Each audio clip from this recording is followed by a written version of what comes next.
अस्सलाम वालेकुम दोस्तों, अपनी नेक्स्ट वीडियो के साथ आपको वेलकम करता हूं अपने इस चैनल में। उम्मीद सब खैरियत से होंगे। तो चलते हैं आज की अपनी अहम न्यूज और इन्फॉर्मेशन जानब। सबसे पहले तो बात करेंगे कि स्पेन नेशनलिटी ज़बान सर्टिफिकेट कवानीन जो है वो क्या है, किन को माफी है, क्या अपडेट है, इस पे बात करूंगा।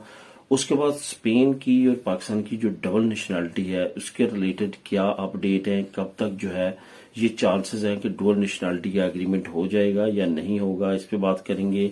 यूरोपियन सेटलमेंट वालों के लिए एक अच्छी खबर है, खासतौर पे जो सेटलमेंट पे वहां पे गए हुए हैं उनके लिए। उसके बाद पदरोन पर कुछ अहम अपडेट है, अहम खबर है। कुछ गिरफ्तारियां की गई हैं, किन की गई हैं और कौन सी चीजों से आपने बचना है, अपनी पदरोना में तो करवाते या करते, इस पे बात करेंगे वीडियो के आखिर में। तो दोस्तों, वीडियो की डिटेल्स की तरफ जाने से पहले आपसे गुजारिश है लाजमी तौर पे चैनल को सब्सक्राइब करें। वीडियोस पसंद आ रही हैं तो लाजमी तौर पे वीडियो को लाइक भी किया करें। और दोस्तों, सबसे पहले तो बात करते हैं कि स्पेन नेशनलिटी ज़बान सर्टिफिकेट जो कवानीन है ये किन के लिए हैं, किन के लिए माफी है, इस पे काफी ज्यादा जो है वो दोस्तों के कमेंट आते हैं और काफी दोस्त जो है जो इसके बारे में ऑलरेडी मैंने काफी मरतबा बात की है, हो सकता है वो नए हों या उन्होंने वो वीडियो नहीं देखी हो। इसी वजह से मैं लाजमी तौर पे रिकमेंड करता हूं कि वीडियो को, चैनल को लाजमी तौर पे जो है वो सब्सक्राइब किया करें, ताकि आने वाले वक्त में जैसे आपको नई अपडेट मैं आप लोगों से शेयर करता हूं तो आपके पास नोटिफिकेशन पहुंच जाए और आपको वो तमाम अपडेट ताज़ा तरीन मिलती रहें जो मैं आप लोगों के साथ शेयर करता रहता हूं। ताज़ा तरीन कवानीन क्या हो रहा है, किस तरह से तमाम निज़ाम जो है इस वक्त इमिग्रेशन का बहुत तेजी के साथ तब्दील किया जा रहा है, ये सारी बातें मैं जो है डेली बेसिस पे आप लोगों के साथ शेयर करता हूँ। स्पेन के टाइम पे डेली बेसिस पे 12 बजे जो है वीडियो पब्लिश होती है और उसमें ताज़ा तरीन तमाम खबरें और कवानीन में आप लोगों के साथ शेयर करता हूँ। इस वजह से लाजमी तौर पर चैनल को सब्सक्राइब किया करें। अब सबसे पहले तो बात करते हैं कि स्पेन नेशनलिटी ज़बान सर्टिफिकेट कवानीन जो है वो हैं क्या और किन पे लागू होते हैं। ये आप जहन में रखें कि 18 साल से कम उम्र के जितने बच्चे हैं उन पे ये लागू नहीं होते।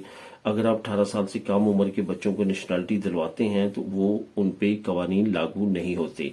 आप फैमिली के सरबराह हैं, आपको नेशनलिटी मिल चुकी है, आपके बच्चे 18 साल से कम उम्र के हैं तो उनको कोई भी दिल या दोस्त या किसी तरह का भी CCSE का एग्जाम पास करने की जरूरत नहीं है। वो डायरेक्टली जो है वो आपकी बेस पे उनको नेशनलिटी मिल जाएगी। लेकिन यही सिचुएशन अगर आपकी वाइफ के साथ होती है तो वाइफ के साथ क्या होगा कि पहले आपने उनको फैमिलियार तरखीत दिलवाना है, उसके बाद जो है 1 साल जब वो कार्ड को हो जाएगा उस वक्त आप जो है उनको स्पेन की नेशनलिटी दिलवा सकते हैं। लेकिन यहाँ पे केस डिफरेंट होगा क्योंकि उनकी उम्र 18 साल से ज्यादा है। इस वजह से उनको जो है वो CCSE दिल या दोस्त का एग्जाम लाजमी तौर पे पास करना होगा, तभी वो स्पेन की नेशनलिटी अप्लाई कर सकेंगी या कर सकेगा। तो यहाँ पे आपको ये चीज क्लियर हो जानी चाहिए कि 18 साल से कम उम्र के जो लोग हैं, बच्चे हैं, उनके लिए ये जरूरी नहीं है कि आपने जुबान का या माशरती जो अलूम का टेस्ट है वो देना है। अब यहाँ पे जो सिचुएशन नेक्स्ट लेवल पे आती है वो आती है अनपढ़ों के लिए, जिसपे काफी दोस्त जो है वो परेशान है और कमेंट करते हैं। यहाँ पे एक चीज का आपने जहन में रखना है कि कोई भी ऐसी इलीगल एक्टिविटी नहीं करनी जिसमें आपने फेक अपने आप को अनपढ़ शो करना है, क्योंकि इन्होंने काफी लोगों को ऑलरेडी पकड़ा है और उनपे सख्त सजाएं लगाई हैं। ऐसा ना हो कि आप स्पेन की नेशनलिटी लेते लेते अपने रेजिडेंट कार्ड को भी रिस्क में डाल लें। ऐसी कोई भी एक्टिविटी नहीं करनी। अगर आपने पहले ड्राइवर लाइसेंस खुद करके लिया है या किसी और कंट्री में किया था उसको कन्वर्ट करवाया स्पेन में, मसलन किसी और यूरोपीय कंट्री में आप पहले रहे हैं, वहां का आपके पास कार्ड है ड्राइविंग, आपने स्पेन में कन्वर्ट करवाया, आप जुबान सर्टिफिकेट के लिए कह रहे हैं कि मैं अनपढ़ हूं, तो आपके लिए प्रॉब्लम हो सकती है। या इसी तरह का आपने कोई और डिप्लोमा पहले किया है, कि स्केल का, कि प्रोफेशनल, जिससे साबित होता है कि आपको जुबान आती है, तो आपने कोई भी इस तरह की एक्टिविटी नहीं करनी, वरना आपके लिए मसले मसाइल बढ़ सकते हैं, पैदा हो सकते हैं।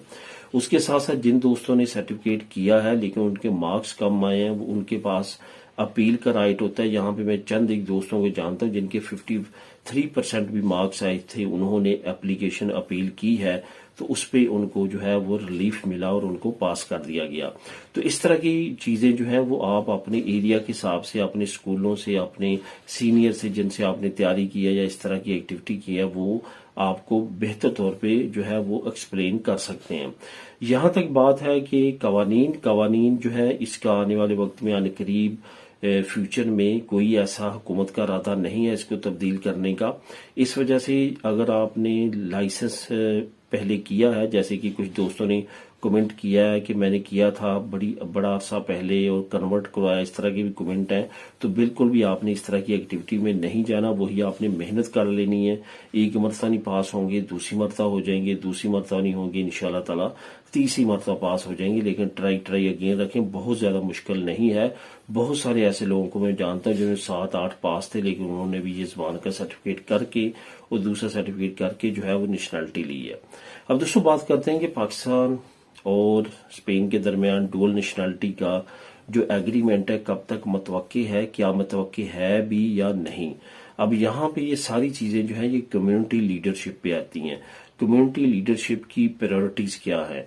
पुर्तगाल की हम एग्जांपल देते हैं कि उनका पास हो गया, हालांकि वहां पे कम्युनिटी जो है वो पाकिस्तान की इतनी ज्यादा फाल और मुस्तहकम नहीं है जितनी कि स्पेन में है, लेकिन वहां की डुअल नेशनलिटी हो चुकी है। अब यहाँ पे सिचुएशन सारी आती है कि अप्रोच का लेवल क्या है, अप्रोच का हुकूमत के साथ लेवल क्या है, क्या हुकूमत स्पेन के साथ संजीदा है जिस तरह से पुर्तगाल के साथ हुई है। यहाँ पे मैंने ये खबर भी सुनी है कि वहां पे क्योंकि बड़े बड़े ब्यूरोक्रेट्स जो हैं वो गोल्डन वीजा ले रहे हैं, वहां पे शिफ्ट हो रहे हैं, तो इस वजह से भी वहां पे ये सारी कार्रवाई जो है बड़ी स्पीडली की गई है। अब इसमें तो ताकत खुदा ही जानता है, लेकिन यहां तक बात है डुअल नेशनलिटी हर कंट्री में ब्यूरोक्रेट्स नहीं आए। हर कंट्रीज में जो है, जैसे कि दूसरी कंट्री जर्मनी और नॉर्वे का भी रिसेंटली डुअल नेशनलिटी का हुआ है, तो इसमें चीजें जो है वो लोकल कम्युनिटी पे बहुत ज्यादा डिपेंड करते हैं। जो यहाँ पे तारकिन वतन पाकिस्तानी है उनका यकजा होना, उनकी कोशिश करना बहुत ज्यादा जरूरी है। अदरवाइज ये मुस्तकबिल करीब में जो है अनकरीब नजर नहीं आता कि स्पेन के साथ भी इस तरह का कोई हो सकता है। लेकिन ये बात कन्फर्म है कि ये होना जरूर है, कब भी होता है, लेकिन ये कब होगा इसके बारे में अभी कहना कब्जुल वक्त होगा। अब दोस्तों बात करते हैं यूरोपियन सेटलमेंट बारे में। एक बहुत अच्छी खबर है जो आप लोगों के साथ शेयर करूंगा, जिसके बारे में काफी यूरोपियन सेटलमेंट वाले जो हैं वो परेशान थे, जिसमें प्री सेटलमेंट स्टेटस वाले और जो सेटल स्टेटस वाले थे।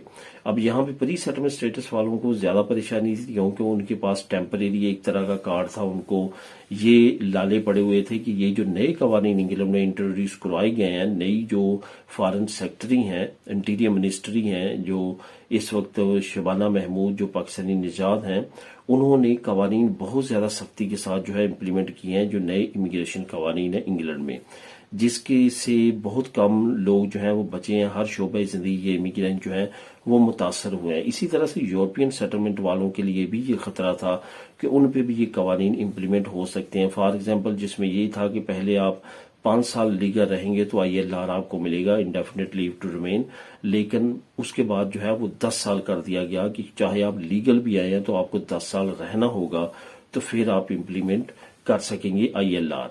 तो यहाँ पे हुकूमत ने, जो इंग्लैंड की हुकूमत है, उन्होंने एक बहुत अच्छी स्टेटमेंट जारी कर दी है कि जो यूरोपियन सेटलमेंट स्कीम के जरिए यूके में लोग आए हैं उन पे ये नए कवानीन जो है वो लागू नहीं होंगे, बल्कि उनको बिल्कुल इसी तरह ट्रीट किया जाएगा जिस तरह से वो ब्रिटिश नेशनल है।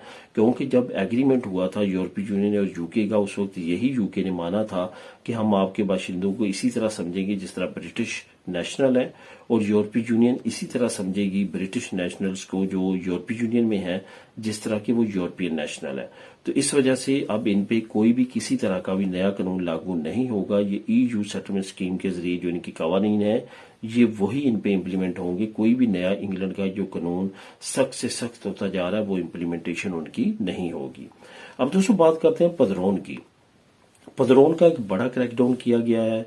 बहुत ज्यादा बड़े बड़े शहरों में, कतलुनिया में बड़े बड़े क्रैकडाउन किए गए हैं। वहां पे उन गैंग्स को पकड़ा गया है जो कि जैली पदरोन, जैली एक्टिविटीज में मुलव्वस थे। किसी भी ऐसे गैंग के मेंबर से कोई भी किसी तरह के भी पदरोना में तो करवाने की कोशिश ना करें।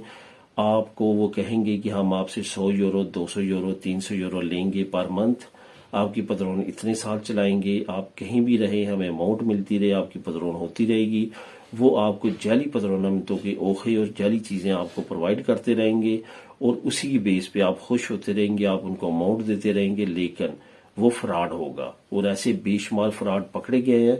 इवन लोग यहाँ पे थे, यहाँ पे रहते हुए उनके साथ फ्रॉड किए गए हैं।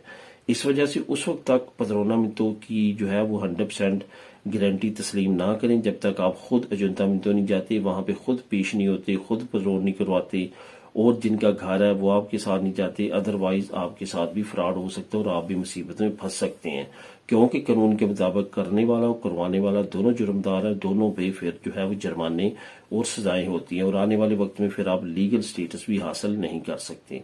तो दोस्तों ये थी आज की अहम न्यूज़ और इन्फॉर्मेशन। मिलेगी नेक्स्ट वीडियो में नई अपडेट्स के साथ। अल्लाह हाफिज।